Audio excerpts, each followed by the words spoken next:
I'm doing great, Dave. Thanks for having me on. Yeah, yeah. I was telling you before we started. I said, with turkey season coming up, and I'm trying to get some turkey hunters on. I think you are one of the best turkey hunters I know of, but no one else knows of, because you have no Too you have kind. no presence. You don't give a shit about Instagram Uh, likes, follows. You don't post no, pictures of the bird. And you don't piss me off, but I just go, that motherfucker, because you'll send me text after text of pictures. In Pennsylvania, you got a gobbler. New York, you got a gobbler. Indiana, it's like, motherfucker, and I'm struggling for one bird, and you're getting you birds know, left and right. So just that's a passion I grasped back in college. I hadn't killed a bird yet. I dabbled a little bit in turkey hunting in high school. Didn't get a bird. College, my first year of college, I ran into a guy named Mike Corsani at Broome here. He's like, "Oh, you turkey hunt?" I'm like, "Yeah, I turkey hunt a little bit." We were in biology class, and I still hadn't killed a bird yet. Well, the next day he comes in. He's got an 8-inch beard of a gobbler he killed that morning. I'm like, wow, this guy just killed a gobbler. I'm still trying to kill my first one. So went away to college. I was away where I didn't have time to hunt. My next year at college, I came close to killing one. And then it was my first year. I think I killed a bird was in 1993. See, 93, I believe it was. And I said, the first bird I shoot, it's going to be a longbeard, and I'm going to mount it. So I have a full strut mount downstairs. And ever since I just started communicating with turkeys, it was a passion of mine. I mean, I'm live, breathe, and eat it. It's just, to be able to communicate and get out there turkey hunting and enjoy just the sunrise and all the birds chirping, and to hear that, that barred all that, woo, woo, woo, woo, and the bird hammers to it, and you're hooked. So in the spring, everything is just coming back to life. Things are getting greener, birds are chirping. You hear that creak and the kind of wetness in the air, and just everything about the spring. Turkey hunt. I love turkey hunting, but turkey hunting with the springtime in the fall. I mean, I don't turkey hunt in the fall. A lot of guys do it. I've shot some birds in the fall. I have the bow in my hand. I'm more deer hunting, and I'm salmon fishing, and I'm steelhead fishing. And it's just, but in the spring, communicating with the gobbler and just, it's a lot of fun. And then, it's gotten me to, go ahead. Go ahead. If I remember, because I got really into turkey hunting as in my teens, and my father would always take me. I didn't have my driver's license, and he would drive me out and stuff. And didn't we go out, like, this was maybe in late high school, out of high school? And didn't you tell me something about hunting and Ben Lee? Didn't you have a counter interaction with him? He was over in Port Green, and was he on another ridge or something? Don't I remember you telling me about? Yeah, man, my age is getting me a little here. I recall something there. Yeah, it's not clear. I mean, there's quite a few well-known turkey hunters that come up to New York and hunt. But I think Salker is one of them. There's quite a few people that come up here and take advantage of New York too. Just hit another state. It's cool when you do bounce state to state. That's something I got into doing. So kind of once I found that passion of turkey hunting, I put a lot of effort into getting better at my calling and mouth calls and slate calls and box calls. And I get to ask that question, like, what's your favorite call? What do you prefer to call? What do you want to call your birds in? I carry it all. So if I strike a bird with my slate, I'll stay with the slate, and then I might finish him with my mouth, so I have my hands freed up if I'm hunting by myself, so I can, have that mouth call and maybe cluck and purr and just finish him off and get him to come in that, to get in that shooting range. But I'll be walking, and I'll be, trying to strike a bird with my box call to get that distance. I'll be calling subtle as I'm walking through the woods with a mouth call. Try to sound like that wandering hen, in search of her boyfriend. So, yeah, call wise, it's just practice. And it's, yeah. You know what I forgot to do is to introduce yourself, because I just said, "Hey, James, how are you?" So, and just tell a little bit about your background, your name, like where you're at and stuff, and so people know who I'm talking to. I totally forgot. I'm sorry. Yeah, no problem. So I'm James Olmstead. Grew up here in Broome County, New York. southern tier, just outside of Binghamton, New York. I'm 50 years old now, and Dave and we met at high school, and he's in all kinds of stuff.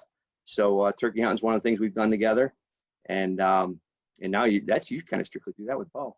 But anyways, so yeah, I just that's who I'm at. That's who I am. I'm married, have 2 kids. My son's 16. My daughter just turned 13 just a few days ago on the 14th.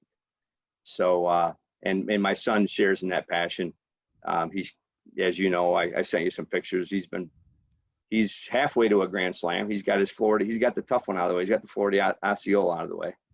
So that finished my slam up. But my daughter, we got her a 410. She's going to be going turkey hunting with me next year. So she's starting to follow in the footsteps of getting into that lifelong hobby where it's just, once you find that passion, and it's not a bad thing. It's not like my passion is pouring alcohol down my throat all the time. I mean, I'll have a beer here and there, but when I find that passion of the outdoors and especially turkey hunting, to share that, and then you see somebody's eyes light up when you take them out turkey hunting, and then they experience what you experience, and they fall in love with it. It's a pretty cool thing.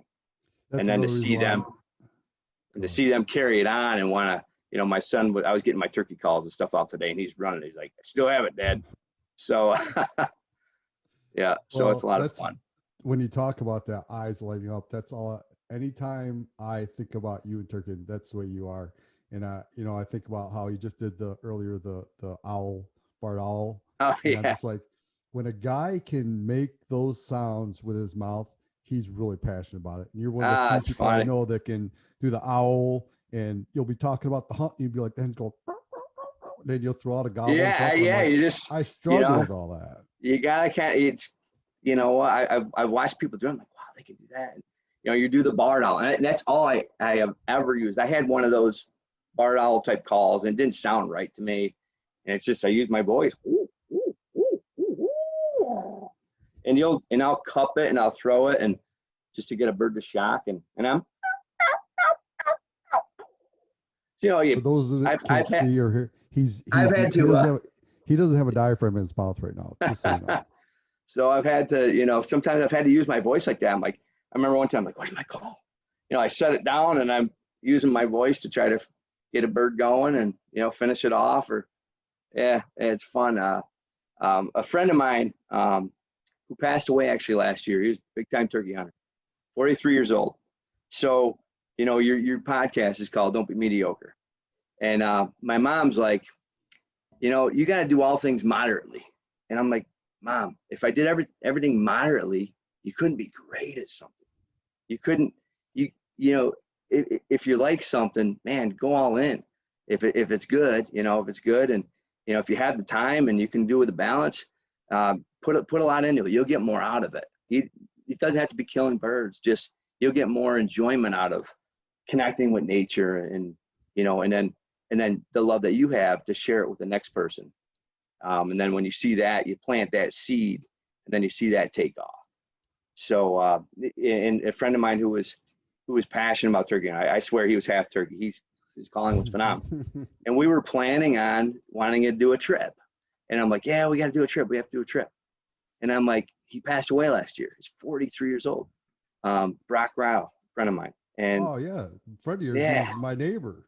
Yeah, I know. And how did I don't know. Pancreatic cancer. Oh fuck, that's the one that really gets quick. Yep. And he was passionate. I mean, he was a great hunter, great deer hunter. And we were going to do a trip, and it's like, you know what? If I can do things now, it just kind of, you get, it sheds light more on life. It's if you can put your effort into it, and if you can get it accomplished this year, do it this year. Don't put it off for next year. If you can make it happen, because next year's not promised. Tomorrow's not promised. So, I have a lifelong hobby in turkey hunting. I mean, I deer hunt, and I got some good deer in the wall and turkeys. That's a 5-bearded bird I killed in Indiana. So just a lot of fun. I mean, you mentioned like going state to state.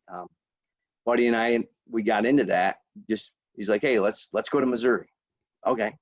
So we'd set up a hunt, and we spent like a week out there and started, hunting public land, great turkey hunting. And then we just started bouncing around. Then we're like, hey, we should do the slam together. So we started doing that. I mean, hunted your state. I was tagged in 2 hours. It was phenomenal. It was just, we've bounced state to state, and to just see the different terrain and the way the birds act, and just a lot of great memories, and bouncing state to state. And I think I've hunted 12 states, killed in 11. The only state I went to where I didn't kill was New Mexico, but I have a 7x shed elk antler that I found there. Great trip. We were hunting really high in elevation. There weren't a lot of birds there where we were, so it's one of those trips. But were you up near the Four Corners, that the area you were hunting, or? We were Eagle's Nest, I think it was called. I think that's what it's called. So we didn't get our Merriam on that trip, but then we ended up doing that was through actually a place where we tried to do with an outfitter, to get into, not for calling purposes, just to get some access to like private land. And we were just started to dabble in our slam. So then the next year, my buddy's like, heck with this, let's just do it all in public. So the next year we actually drove out from here to New York. My friend Mike Gersani, who I told you about, we drove all the way out to Nebraska. Or actually, no, we started in South Dakota. We hunted the Black Hills. So we both tagged there. Then we went to Montana, Custer National Forest. We both tagged there. And we're like, all right, if we have time, we're going to hit Nebraska. So we went to Nebraska, killed some nice gobblers there, got a beautiful mount, the Merriam, nice white fan. And then we headed back. It was like a 2-week trip. Again, I had the time, had the passion, and it was just, it was building in me. So, yeah, just a lot of fun. A lot of fun. And you mentioned, I've shot some birds, and, if I tag out New York or PA, what do I do after that? I'm getting all the friends, or they're calling me, hey, did you get your bird yet? I need help with this bird. And people have said, hey, why don't you guide? Why don't you get into that? Like, I'm going to use my free time just to take out people. I know I'll go out with them, and just to get out. There's no pressure of like, hey, I've got to get this guy a bird. I'm going to feel really bad. I don't want it to turn into a job. For me, it's just, we go hunting, and a friend might be like, hey man, let's go to breakfast there. That was so awesome. We could talk about the hunt. And then, to see them maybe post something on Facebook that they killed this bird, and we went together, and just a lot of fun. And I took a youngster out who was my nephew. He's my nephew by marriage, and he's never turkey hunted. He was a greenhorn. I think he's 12 or 13 or whatever the age was, 14 I think at that point. I can't remember. This is about probably 8 years ago. So he came over, and he didn't have a turkey gun. So I'm like, all right, here's my gun. We set him up in my living room. I put in empty hulls of just pre-shot hulls, showing him how to shoot the gun so he can get familiar with it. And when we started out that morning, what peepers are, the little frogs that peep along a swamp, and they peep, peep, peep, peep. Well, there was thousands of them near this pond. So we get out of the vehicle, and it's pitch dark. We have to walk through the field. I'm like, we have to get there early. We have to walk across the field. So we get there, and you're hearing these peepers peeping. And he's like, he looks at me. He's like, looks up at me. He's like, is that a turkey? I'm like, wow. He is completely green. He didn't know what turkey sounded like. I'm like, no. And I kind of explain that part of nature, so he can, I didn't want to say peeper. I kind of explained it's a frog, and that's kind of their mating calls and stuff. So then we got up, and once we heard a turkey, I'm like, yeah, now he understood. 2 gobblers. And so this kid, 2 gobblers come across the field to our decoy setup, and he got one. Great hunt. And actually in the next year, that's when they wanted young hunters to send in their pictures, so they might be able to post a picture in the New York State hunting and game fishing, the rules and regulations. So his picture's on the cover of one of the years. I don't know, again, it's probably like 8 years ago. So that was pretty cool. He's got that memory. And I just ran into him in Florida. We were down in Florida for my son's lacrosse tournament, and got to see some family down there. We were down there over the Christmas and holiday New Year's break, and he came down to see his father, and we were talking about that. And his father doesn't hunt, but I do, and he started getting, he went and got his license, and as far as not license, but bow hunting license and everything. So now he hunts. So he hunts deer now, shot a nice 8 point. So his passion, his fire's lit. And he's like, I haven't killed a turkey since I hunted with you. I'm like, well, you got to get out here. We'll get back after him. So he found his passion in deer hunting, and but we'll get him back out turkey hunting again. Just he doesn't really have the birds where he's at. What states you gonna hunt this year? You know, I started bouncing state to state probably about, let me see, I asked my buddy Mike, 1 second, see if he responded to me. He hasn't. It's probably about 16 years ago, I started hunting Indiana. And I was going state to state. And Indiana was a state where a buddy of mine went out hunting. And again, our passion is turkey hunting. And he's big into muskie fishing. But he went on a trip. This is when I can tell you exactly when it was. It was 20 years ago. 20 years ago is when I started hunting Indiana. And what happened when I started hunting Indiana is my buddy hunted the year before me. I couldn't get out. As a year I got hired at the company that I'm with. I started out with like no vacation. So he went out on this trip and he killed a nice bird, and he wasn't sure where to actually I'll tell you a story because there's a little bit of passion here. So he was having trouble trying to find the Indiana Hoosier National Forest. So he's like, oh, this tackle shop will probably know where it's at. So he ends up running into the person who owned the tackle shop, and it was a woman at the time, and she's like, I'm not sure where that land is, but I know my husband and son know where it is, and they're just getting out of the boat right now. They're getting done turkey hunting.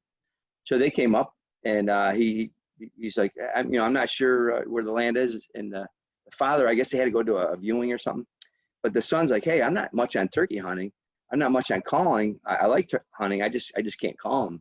And Mike's like, well, here's one I just killed yesterday in Ohio. Showed him these spurs and bird, because my buddy Mike, he went to Ohio, then he went to Indiana, and I think he was going to go to like Illinois that year. He was in like 3 states. And again, I was back home like, man, I can't go this year. So he ends up getting permission or going out with my friend and on some land they have permission on. He ends up killing a turkey on it. And he could have probably just checked out right there at that point and just said, hey, thanks a lot. I appreciate it. But he's like, man, you got to stay. You got to try to help my father get a bird. He's never killed a turkey with somebody calling for him. So they went out the next morning. They roosted one that evening. Had the bird, bird was gobbling next morning. They were set up on it, and it came in strutting to him, and he shot it. And he's like, man, he goes, I thought they just did that on the videos. He had that little accent, and he had a great hunt. And he's like, man, you got to come back next year. You got to come back next year. And my buddy Mike's like, man, I plan on hunting these other states. I won't be out this way next year. So he gets a hold of me. He's like, James, he said, I normally hunt with a friend of mine named James Olmstead. He's like, well, if you can't make it out, send your buddy out. That's just how these people work. And Mike's like, man, these are some great guys. He spent a couple of days. He's like, you have to, you got to go out there. So I called him up. I set up a hunt. I've never met him. I said, I'll come out. I'll spend a week with him. We'll fish, we'll hunt. They had all kinds of things in store for me. So ever since I made that friendship, I've never gone to a different state. I haven't hit a new state until I hit Florida about 3 years ago. I finished my slam. So I'm like, I have to get that out of the way. So each year I go to Indiana. It's just I hit 3 states every year: Indiana, Pennsylvania, and New York. I was thinking about getting back to Florida. I had some unsettled business with a gobbler down there. I know he's long gone by now, but just that I'm like, man, I should have killed 2 birds that year.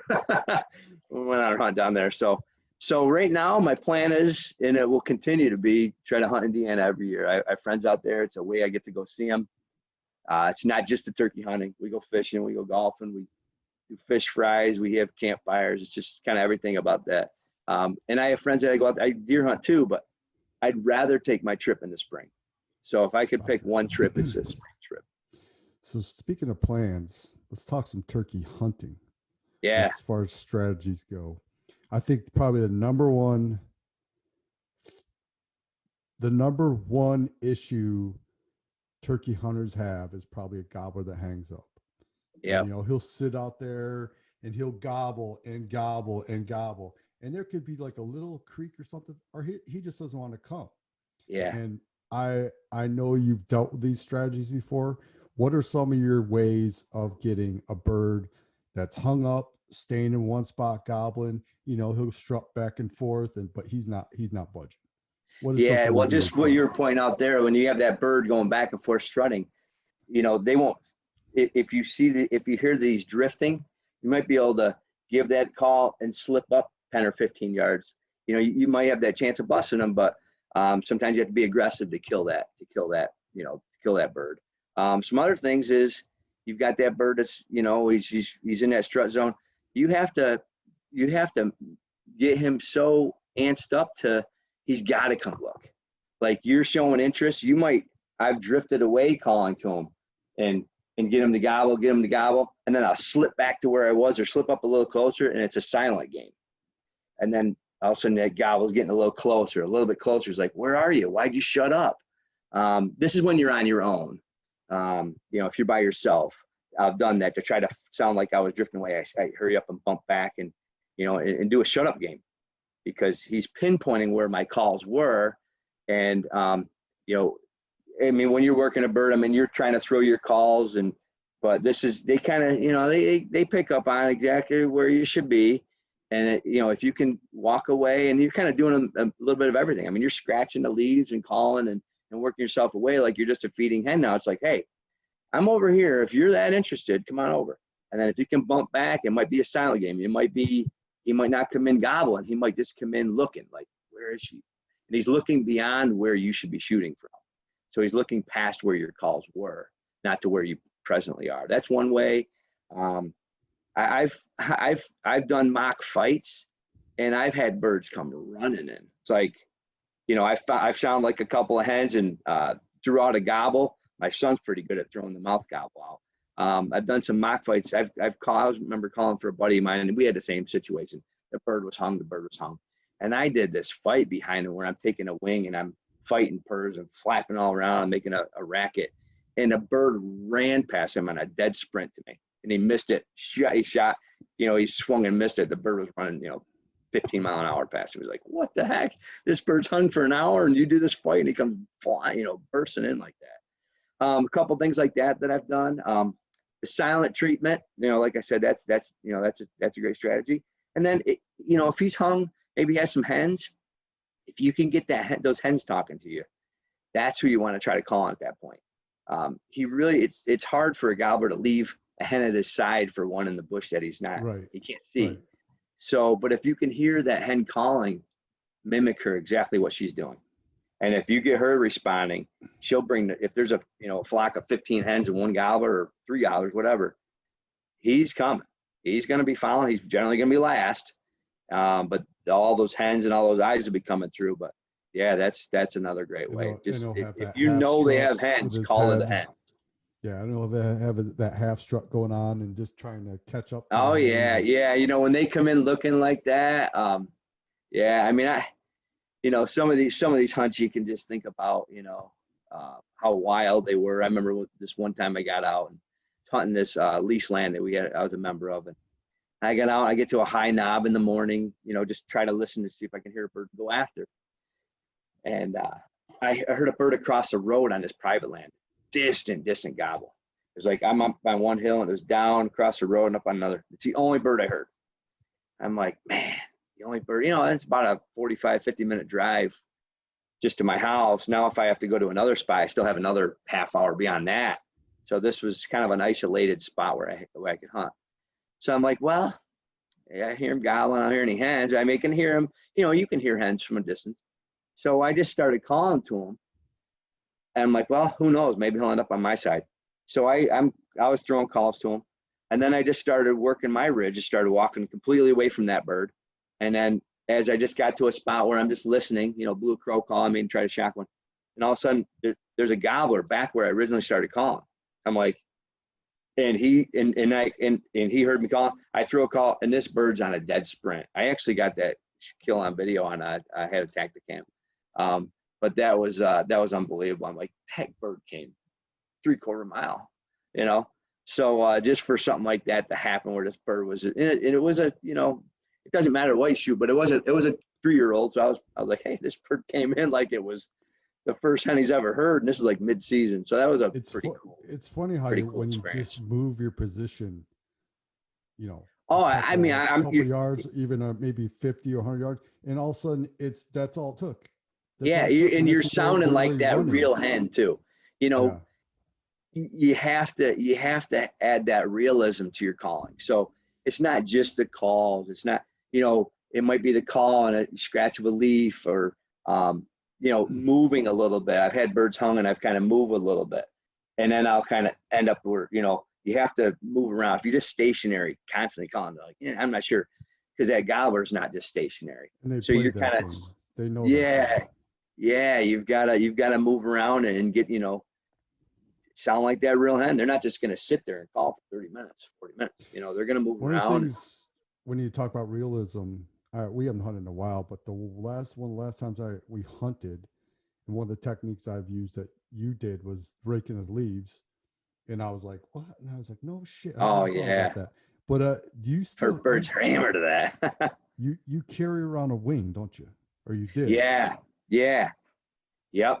I don't have it right with me, but I'll use a wing on like a fly down cackle or a mock fight, to where, you know, that fly down cackles, you'll hear guys, you know, they'll do that like almost like a that fly down cackle, and I'll take a wing and I'll take it and I'll slap it. Do I have anything I could use? Hey, hang on one second. I'll get it another time. But the wing, it just, you take it and you beat it against your arm as you're doing a fly down cackle. I Oh, can okay. I could demonstrate it if you want. Sure, if you want, go for it. Yeah, hang on one second. Can you hang on a sec? Yeah, go for it. Hang on one second.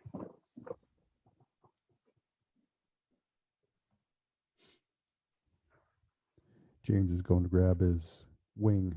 He literally carries around a wing with him. This guy's got lots of tricks. Sorry about that. No, it's good. There it is. You know what? I actually used to use this. You know, you don't have to. This was winged by Primos, but of course I put my wild 50,000 birds that I've shot in here.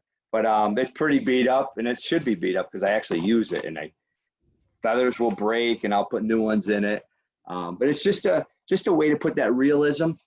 You know, when you're in the morning, I mean, I get set up on birds, and you call to them, they don't go. I'm like, oh, you kidding me? Try this call, try that call. You know, you do different things, but. So this is the wing. Want me to do a little demonstration? Yeah, go for it. All right, cool. So I'll just grab. When I'm doing this, I'm using my mouth call because I have to free my hands up. So I can't use a box call or slate if I'm using the wing. But you can do a fly down cackle with those calls as well, but you'll have a hard time with trying to make that extra sound. Let me see, it's grab mouth call. Tastes like mouthwash. I kind of try to keep your calls, getting all the bacteria in them. But anyways, so I'll take in the morning. You know, you get a bird. You're onto a roosted bird. He's gobbling. Maybe you have some competition. Maybe you know he's got a bunch of hens with him, and you're like, you know what? I want to let him know, hey, I'm on the ground. I'm excited. You know, come on over this way. Couple scenarios there. One is he's either pitched. He's already on the ground, and then I fly down next, or I'll fly down first and see if he's that hot to want to fly my way and come over, you know, on birds with hens or birds without hens. So this is what I'll do. We'll be talking back and forth with some tree calls, and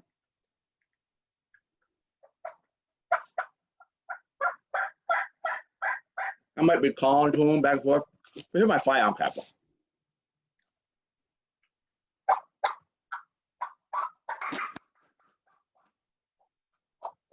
You know, kind of, you'll get that fly on like a pet, your first like time, a pat of the wing. Yeah, your first time when you came across the mic, that first one you did, Yeah. center of the screen, you could hear it, and then you didn't. But when the second time you could hear it, but yeah, you want to fade that out, you know. And I'm trying to do that where I'm up here with my wing, and I might even hit the tree behind me, but I'm kind of he's waving that wing in the air, and then he brings it. Yeah, and I'm bringing it across my arm, so I might start. There you go, like that. Just trying to sound like, and when I'm doing a mock fight, I might be using the wing too, and get some birds hung up. I mean, we've done some fights and had birds just come running in, especially a gang of gobblers. They're like, they feel like they're tough in numbers. And here.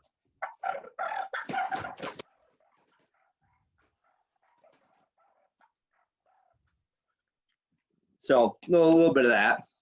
It was hard to hear. Is it really? You could hear the purring, but I think once you got the movement going on, yeah. So what he was doing, he was just basically doing a fighting purr, and then he was swinging the wing against his arm and moving. So around. is it better up if I'm hitting it up here? Yeah. For sound, okay. Yeah. Yeah. So yeah, let me just do that real quick. With that fighting purr, I'm doing it more down. Sorry, I guess my instinct on what I'm really doing. But if I'm doing a fighting purr, I might be throwing the wings in there, because when they get up and they'll take the wings and they'll actually whack each other with it. Yeah. You know. So you add that realism when they're.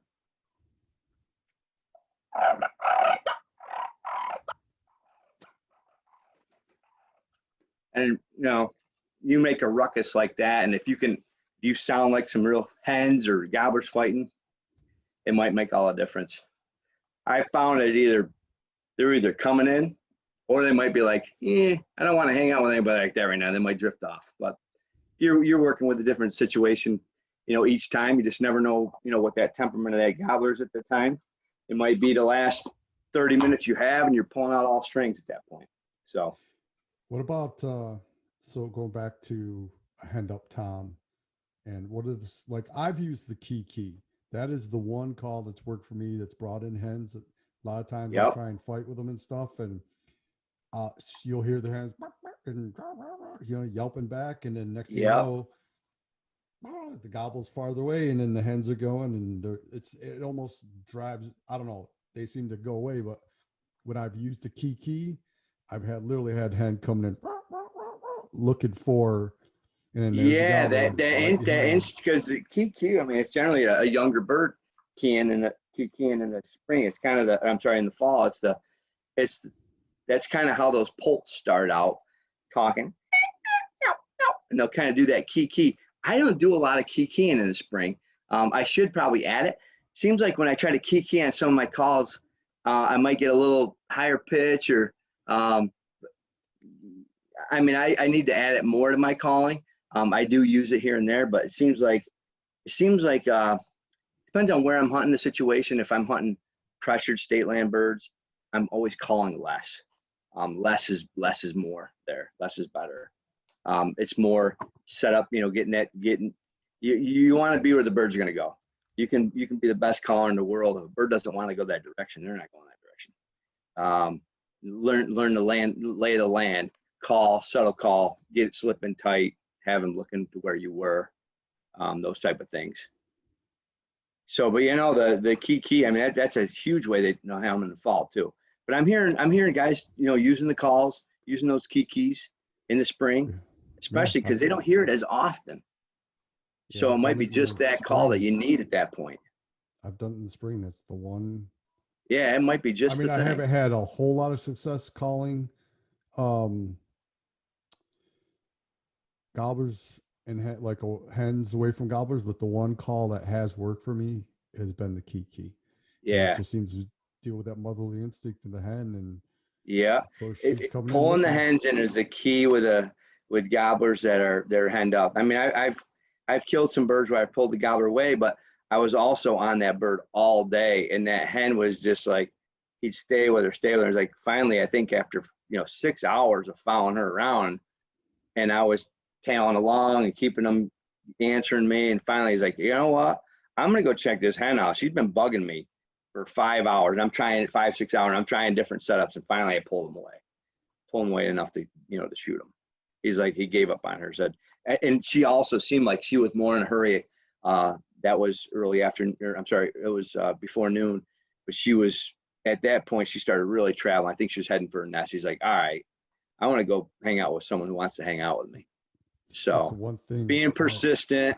I had the time at that point. I get up. I hunt most mornings before work. I might hunt 2 hours, and then I'm pulling a later shift, or I'm using 2 hours of vacation every day.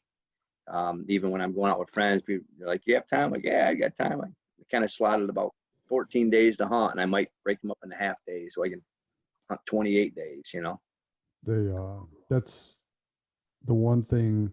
Like when you talked about the mornings, I to me, I will always cherish those memories of upstate New York in the springtime. That sun just coming over, and the dew on the grass, and Yeah. you can hear the creeks. And if there was a rainfall, it's kind of like that damp feeling in the air. And but the one thing I hate about New York turkey hunting is it ends at noon. And Yeah. because if you get those birds hung up, they don't finish until mid morning, early afternoon. The one thing I do like about Texas, hunting in Texas, is I don't have to wake up early. I love it. I still Yeah. do. But if I go out at 2 o'clock in the afternoon, my odds just Man, yeah, dramatically that increase of is calling a money.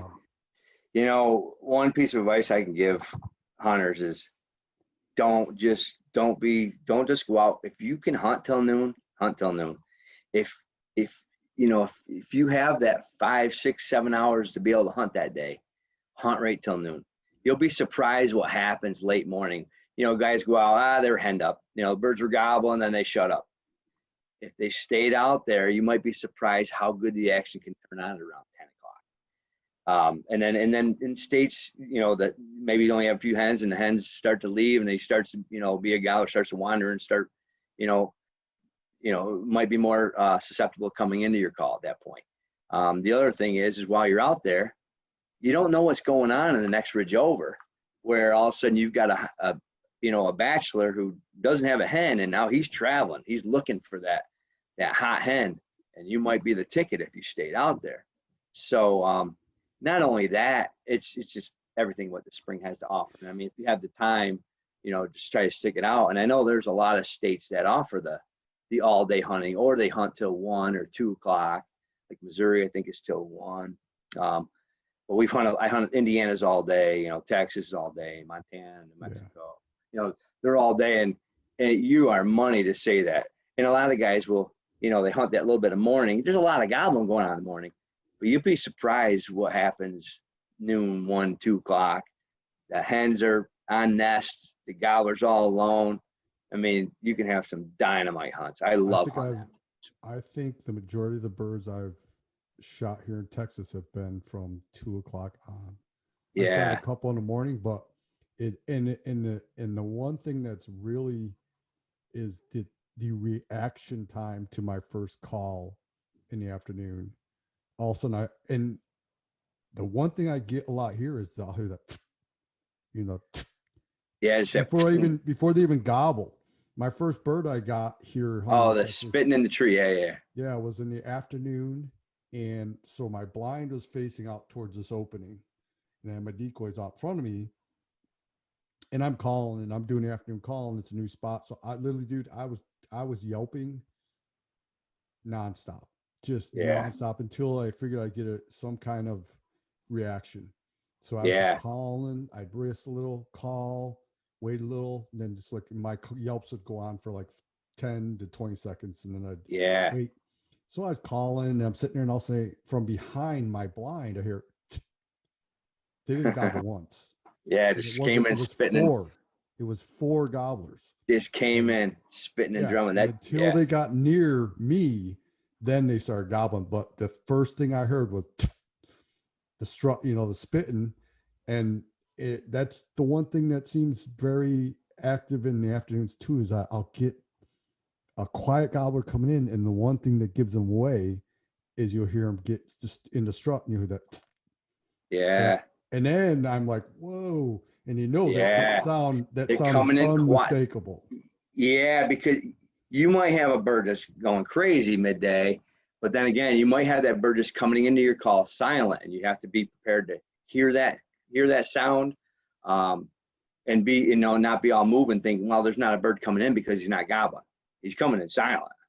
He's coming in spitting and drumming, and they know a hen's going to hear that from a distance.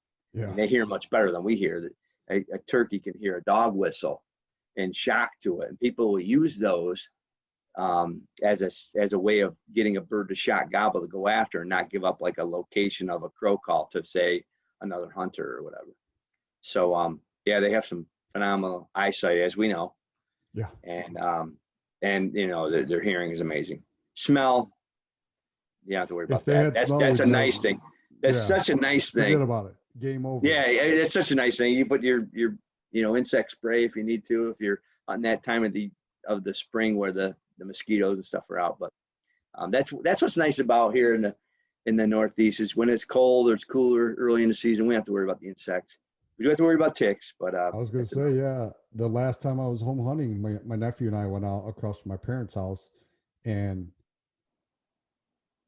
I'd never seen as many ticks it has gotten bad.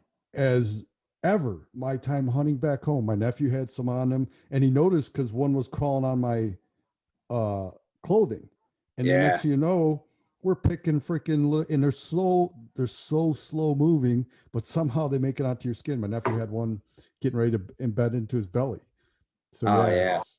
I mean, I could not believe the number of ticks I saw. They've really spread back big time. That was the last time I was home back. It was a 2000. I think it was 2017. I can't remember. Okay. But that was the last time I borrowed that blind from you. And yeah, dude, yeah, it was ridiculous. How many freaking ticks? I've hunted. That's where I grew up hunting. I was out there all the time and never ever had we never had to ticks. experience that when we started turkey hunting here, did we? Ever? Nope. So yeah, they've really boomed in their population. So one thing that I use, it works great, is permethrin. You have to treat your clothes in permethrin and let it dry. It's not like something you spray on and you wear that day.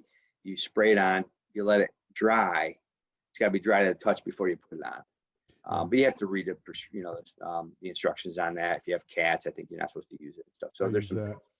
I use that. But that works great. Elk hunts. When I go out west, I always spray. Yeah, because it dries odorless. Yeah. Yep, yeah, that stuff is great. So how about, here's another scenario. This is for all the people who hunt the early morning. So it's before sunrise, the birds roosting. You get out there and he's just hammering it, gobbling his head off, gobble after gobble. You're not even calling yet. And then all of a sudden, fly down, dead silent. And that's no hens. And then next gobble you hear is farther away. Like he's moving away. So his next gobble he gives to you once he flies down is like another 100 yards away. How do you deal with that? So, did you know he had hens? No hens. But okay. A lot of times I think there must be, because when he has hens, usually hens will start sounding off and then they're flying down before he does, and he's up there gobbling. But I've had situations where, like one time I was up behind Lynx up there on Oak Hill Road. Yeah. And I'll never forget it. Beautiful morning, and the bird is gobbling his head off, and I'm sitting on a ridge, and I think if I remember correctly, I think I could see him moving as he's gobbling, and then just going nuts. And as soon as he flew down, and I've had it, not just that bird, but that's the most memorable for me, complete silence. And then his next gobble farther off, and there were no hens. I mean, I've had one time where the bird flew down and there were no hens, and all of a sudden, like from a distance, you hear this, and here's these hens just sprinting past me to get to him. But as far as I know, I don't recall him having hens. I didn't hear any fly downs. He just flew down, that's it. Silent.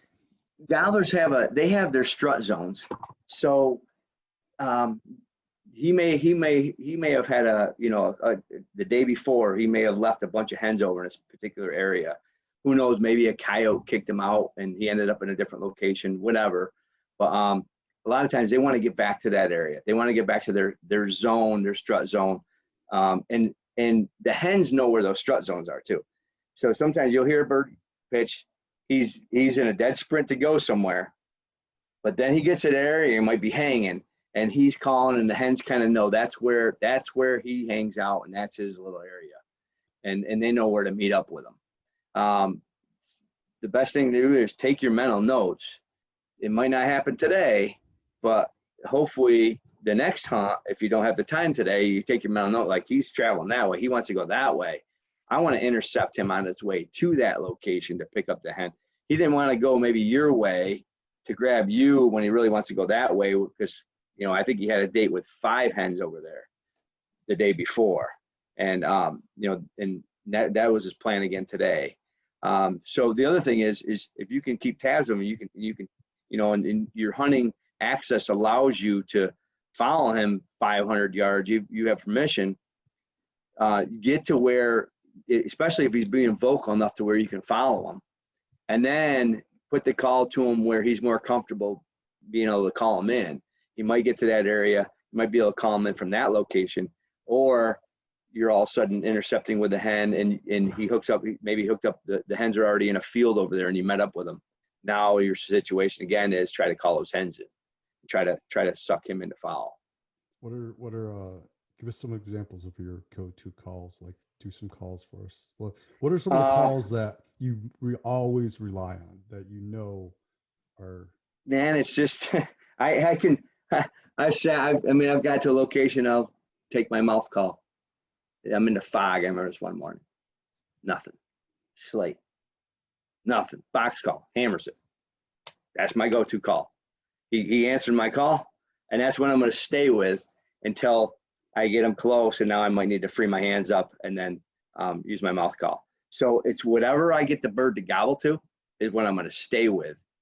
And I'll run both. I might sound like a couple hens. I might use my slate or my box call and my mouth call. I might sound like a couple of hens traveling through the woods. So yeah, just some mouth calls. And you know, a lot of guys are like, oh, you got to try this mouth call. You got to try this mouth call. It's whatever's going to fit your mouth, whatever's going to work for you. And the way when you're, I'll use the diaphragm, for example, maybe set your phone on record and go outside and, you know, put it 10 yards away from your 5 yards away and call. Because what it sounds like to your ear when you're messing around and practicing calling, it may sound different away from your ear like that. So I'll run calls and Cade's like, oh, I really like the sound of that. My son will say that. I'm like, man, it doesn't sound right to me with my ear being right next to it.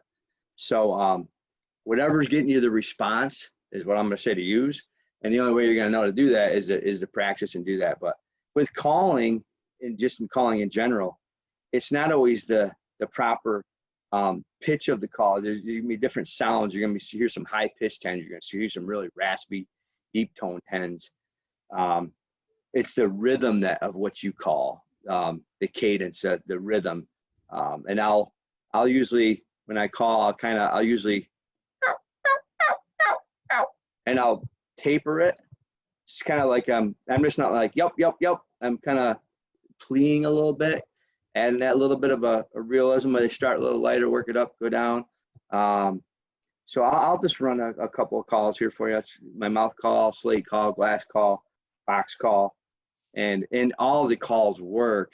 It's just I might strike a chord with a gobbler who loved the sound of that box call, or who loved the sound of that slate or that mouth call. So my go-to when I'm walking through the woods, it's just two scenarios. So if I'm just set up on a roosted bird, I'm going to try to sound like a tree. I'm going to first talk very subtle and quietly to them, because when you start a conversation with somebody when you first wake up, I'm not like, hey Dave, what's going on? When I first wake up, it's like, oh man, hey Dave, what's going on? I just woke up, you know. So even with a hen calling in the morning in the tree, they sound very subtle. They're very light. And then as you're working up and waking up and getting more excited and the bird's gobbling to them, then you start hearing the calling pick up. And same thing when I'm trying to strike a bird. I always start light because you can always work it up. But if I start too loud right out of the gate, I don't want to, you might be like, whoa, hang on a minute, you know. So I always start light, work it up, and the response that you're getting from the gobbler will kind of dictate how much you want to call to it or how little. But I'll just give an example. So a couple different calls here.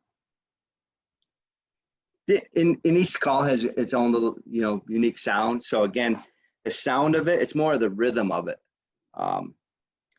And I picked this up on listening to a tape, and then even when you go out, when you go out and you're hunting, if you're hearing some real hens out there, pay attention to what they sound like and the rhythm and how they're talking. So here's a little tree up. I'll start with the conversation with.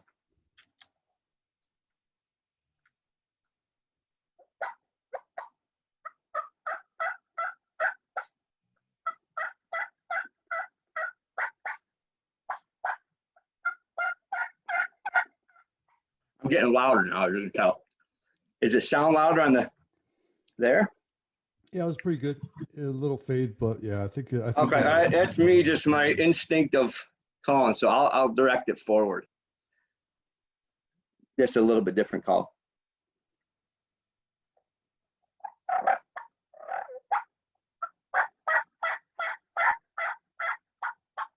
I'm throwing some clucks.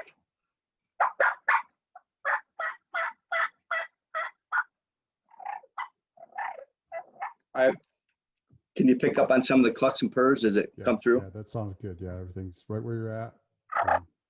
Okay.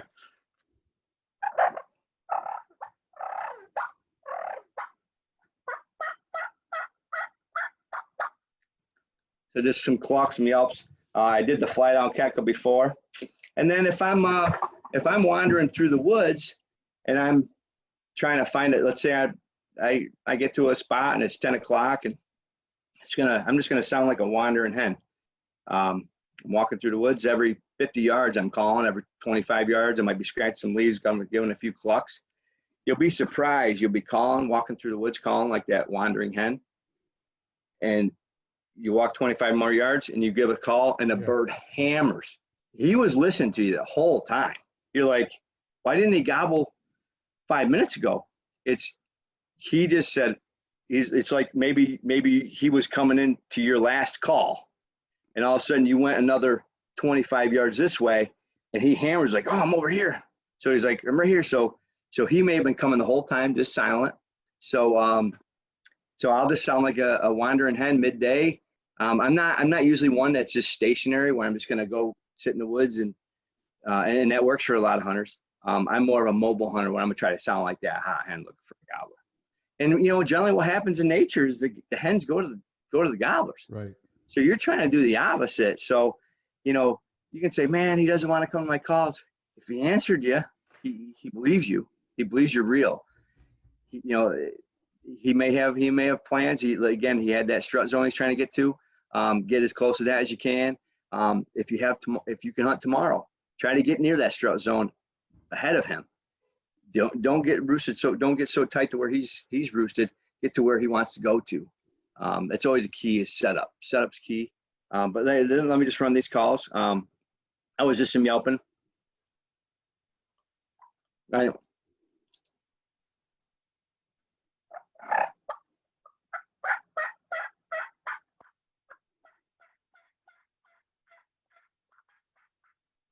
You're now sound a little bit more excited. Get a bird gobbling, and then you can tone your call back as he's coming in. So I might be like, call light, nothing, call a little bit louder. He answers. He liked that.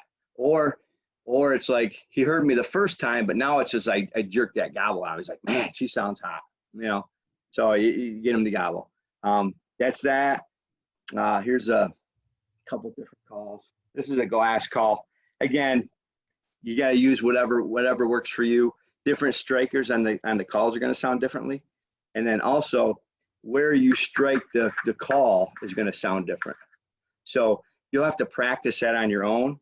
But the more center you go to the call, it's gonna be a duller sound, and then the further you work your way out, will get a higher pitched.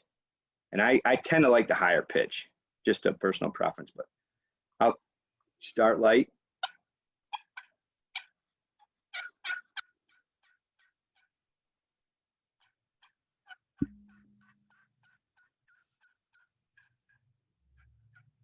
And I'm just kind of, it's hard to see with my hand, but I'm kind of doing like a little half moon. I don't know if you can see this. Let's see. That could be with my hand. My hand's in the way. So I'm just doing a half moon. I'm kind of taking my striker. Let's see. Where's the camera? I'm just doing that, and I'm doing a half circle like this. But when applying pressure with my hand, it's going to sound different. Clock is just straight down, keeping the striker on the glass the entire time. I never lift it off. So it stays on, just a in control little, just a slight little straight down.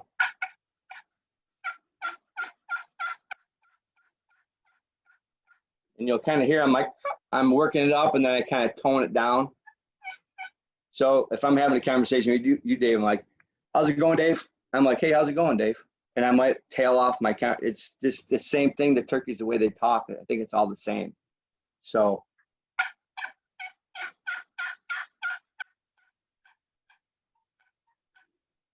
then you can purr a little harder with this glass.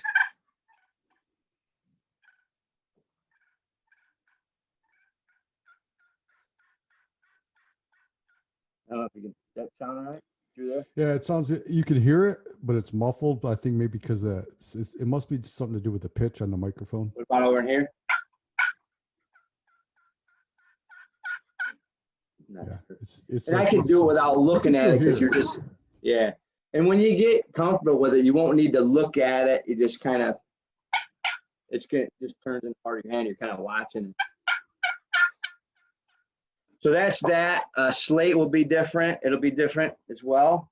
And if I strike it in the center, it'll be duller. The outside, more the outside. Can you hear the difference in the sound there? Yeah, the outside's gonna be a little bit. And you could start in this. And if the bird's answering that, stay with it. If you're like, you know what, he likes a higher pitch.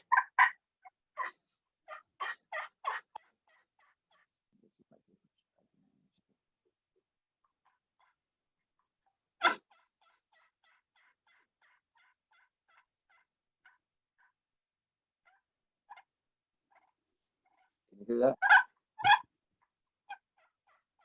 And you can start really, you can go really light with these calls too. I'm doing this loud. You can make it really light.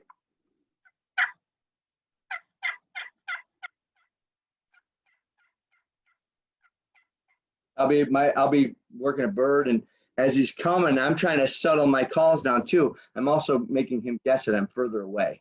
That's another reason. And I'll cut my calls with my diaphragm. Bird's coming in, I might throw the call directly behind me to make the bird think I'm further than what I truly am. I need to get him in range of my whatever weapon I'm using at that point. If I'm bow like you do, or what about so. And then here's a box call, and you got another friction call, and people will use this differently. Some guys girls, hunters they'll use it, paddle it this way. I tend to hold it like this, and I'm striking this way. And I can I get up here and I can really carry my sound, especially this carries really, really far. So if I'm trying to find a bird and I'm walking and calling and I'm carrying my call, I'm on one ridge and I'm just sending it. And then I hear a distant gobble. Now I try to close up, get closer, call as I'm going in, sound like a real hen, and so we can hopefully dance it, 40 yards and get the bird in range. But this is the friction call. It's just a paddle. And you can start really light again. And wherever I hit the paddle is going to be a little bit different sound. So here's a higher pitch.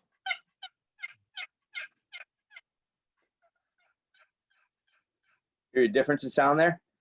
And then on the back side of this paddle, to me, that doesn't sound right. I'd rather stay with this side.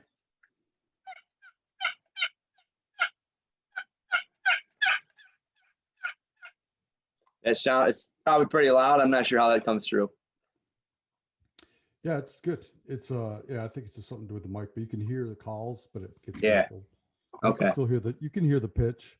Yeah. Okay. How about and then I know you use decoys, right? Yeah. Are you always or depending on the situation? Man, it depends on the situation. You might be in that field setup where you need to, to bring that gobbler, and he needs that visual to come into it. I've had decoys work out fantastically for me. I've also had them lock up to it. I've had them come in and they lock up and say, I came close enough. I don't see the hen moving. It's 6 in one, half dozen the other. I've had them work fantastic. I've also had birds lock up to it. If I can try to not use it, I'll do that. But I've had them just come running into it and jump on them. And I've had them gobblers attack my Jake decoy. I mean, I've had the scenario of both. That's fun to watch. Yeah, it's great when it all comes together like that. And you don't know what that gobbler situation is either. You don't know what his experience was. He may have came into a decoy there came into what he thought was a hen, and somebody shot at him the day before. You don't know. I've had that. I've had that quite a Yeah, bit you just don't know. So you never know, sometimes right? my Jake decoy is money, and other times they see it and they're just like a bird hit last year did, like saw it and then made this big circle around it because there was a hen over the other side. Yeah. So I was using my bow and he was out of range. Yeah. Now you're thinking, man, if I didn't have the decoy, he may have came in range. I know. Yep, he would have Uh, come. So, but then there's other it, times it, they see that Jake and it's like it just gets enraged and it's oh on. yeah. Yeah. That thing is, Yeah. they kick the shit out of it. Next thing you know, it's on the ground and they're just jumping on it. And Yep. I know. I've had it's just like anything, right? I mean, yeah, I've had it work fantastically, and I've had them lock up to it and say, I'm not sure about that. So, did you see the uh, video of the dude? He had, I don't know if it was he was in a field and there was a big, about 4 or 5 jakes. I just saw it the other day and he was crawling and it wasn't, it was like a silhouette decoy that he could hold on to, but it had real feathers. So I don't know if he made this himself, but anyways, he crawled on his hands and knees with the it was a tom spread. So it was all fanned out, walked right up to one. They were just kind of sitting there. Of course, mind you, these are all jakes. And he reached out and grabbed one and caught it by his leg. oh, I did. Yeah. No, you brought up a great point. I have an umbrella fan. I have the full strut situation. You really have to know where you're at, right? You have to make sure there aren't others Get shot. that are going to think that you know, you got to know your situation. Because we're not out there in orange while we're turkey hunting. I mean, we're in full camo, and you're expecting other hunters to, they're paying attention. They know what they're shooting at and stuff. I had some fantastic hunts where I've had that bird hung. I've gotten a situation where I'm like, you know what? I'm going to go at him with a full strut. And I went out, I took the full fan and I went at him with a full fan. While behind the full fan with a hen 10 yards from me calling. Of course, I didn't have my Tacticam at this point. I didn't have it on that day. This was just 2 years ago. This was 2 years ago, opening day. I took my phone and I was recording, but I just laid it down and I didn't capture the hunt. But what was cool is you heard me calling out in front of the fan or behind the fan, and I had a hen going crazy. But all of a sudden I came out from a stone wall with a fan, and this hen's like, where did this gobbler come from? So I've got this scenario. Had a bunch of jakes come running in. Gobbler's chasing the jakes to kick some tail as he's coming into me. So he was coming in to challenge, beat them up, and then say, hey, this is my hen. So I've had some crazy cool hunts that I wish I had it captured to show people. I was just like, oh, man, I know I should have had a GoPro in my head or something. I should have had the Tacticam in my gun, but the only thing you would have got with the Tacticam would have been, and again, I'm a blob behind a fan, and how I got the gun up and shot that bird. I have used the fan to kill a few birds. I've seen a lot of guys using that, but again, it's safety first. You have to know, and I knew where I was. I knew there was nothing over this way. It was a perfect scenario for me to use it. I'm glad you said that because you want to stress the safety had a part couple because fantastic ones. Yeah. You don't know. And my son was with there. me before doing that. So my son, we went at him before, and 4 longbeards came running in to him in the fog, and he's like, he pulled up to shoot earlier, and I thought he was going to shoot. But he's like, Dad, they're going to come attack me. He was scared they're going to beat him up, the gobblers.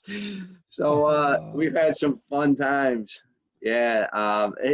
You're going to have, people who are listening to this or just, hunters in general, they're going to have their experiences and their savoring moments of, whether it's an experience of where they killed one or not, just like seeing or witnessing something so cool. Exactly. As that, whether if it plays out and we got them, great. But if not, you'll be like, man, that was so awesome. People don't understand the beauty of, sure, you're hunting and you want to get something. That's the whole point of it.